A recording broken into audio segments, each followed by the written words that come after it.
Welcome to study today. వాళ్ళ వీడియోలో మనము బిల్ ఆఫ్ ఎక్స్చేంజ్ని ఒక చిన్న ఎగ్జాంపుల్తో మనము చాలా క్లియర్గా ఎక్స్ప్లెయిన్ చేసుకుందాము. ఫర్ ఎగ్జాంపుల్, రవి బట్టలు కొనుగోలు చేసి 30 days తర్వాత డబ్బులు ఇస్తానని చెప్పాడు. ఇక్కడ శంకర్ అనే వ్యక్తి షాప్ ఓనర్ అని అనుకుందాము, రవి అనే వ్యక్తి కస్టమర్ అని అనుకుందాము. రవి కస్టమర్ కనుక ఇతన్ని డ్రాయర్ లేదా యాక్సెప్టర్ అని అంటాము.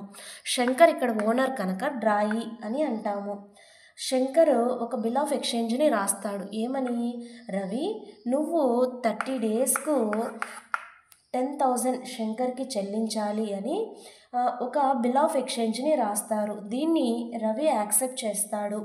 అప్పుడు శంకర్ ఆ బిల్ ఆఫ్ ఎక్స్చేంజ్ని 30 days తర్వాత బ్యాంకుకి ఇస్తే బ్యాంకు రవి అకౌంట్లో ఉన్న 10,000ని కట్ చేసి శంకర్కి ఇస్తుంది. దీని ద్వారా బ్యాంకుకి ఎలాంటి లాభం అనేది ఉండదు. కానీ ఒకవేళ శంకర్కి డబ్బు ముందే అవసరమైతే బ్యాంకు ఇంట్రెస్ట్ పట్టుకొని ఫర్ ఎగ్జాంపుల్ 9,800 శంకర్కి ఇస్తుంది. 9,800 అనేది శంకర్కి ఇస్తుంది. రవి అకౌంట్లో 30 days తర్వాత 10,000 కట్ చేస్తుంది. అప్పుడు బ్యాంకుకి 200 లాభం కదా.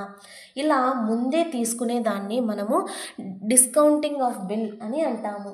ఒకవేళ బ్యాంక్ అనేది శంకర్కి ఆల్రెడీ పే చేస్తుంది. 9,800 బ్యాంకు శంకర్కి ఆల్రెడీ పే చేస్తుంది. కానీ 30 days తర్వాత రవి అకౌంట్లో డబ్బులు కనుక లేకపోతే ఏమవుతుంది? అప్పుడు బ్యాంక్ ఏం చేస్తుంది అంటే శంకర్కి ముందే డబ్బు తీసుకున్నట్లయితే బ్యాంక్ శంకర్ దగ్గరికి వెళ్ళి వసూలు చేస్తుంది. ఇలాగా 30 days తర్వాత రవి అకౌంట్లో డబ్బులు లేకపోయేదాన్ని మనము డిజానర్ ఆఫ్ బిల్ అని అంటాము.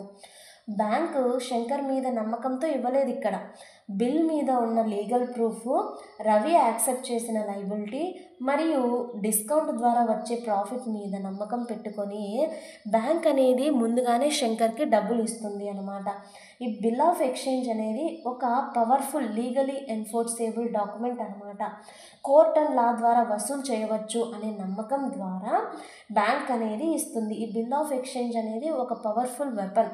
ఓకే, నెగోషియబుల్ ఇన్స్ట్రుమెంట్ యాక్ట్ 1881 ద్వారా ఈ బిల్ ఆఫ్ ఎక్స్చేంజ్కి ఒక ప్రొటెక్షన్ ఉంది కాబట్టి బ్యాంకు ఆ నమ్మకంతోనే ఇస్తుంది. ఓకే.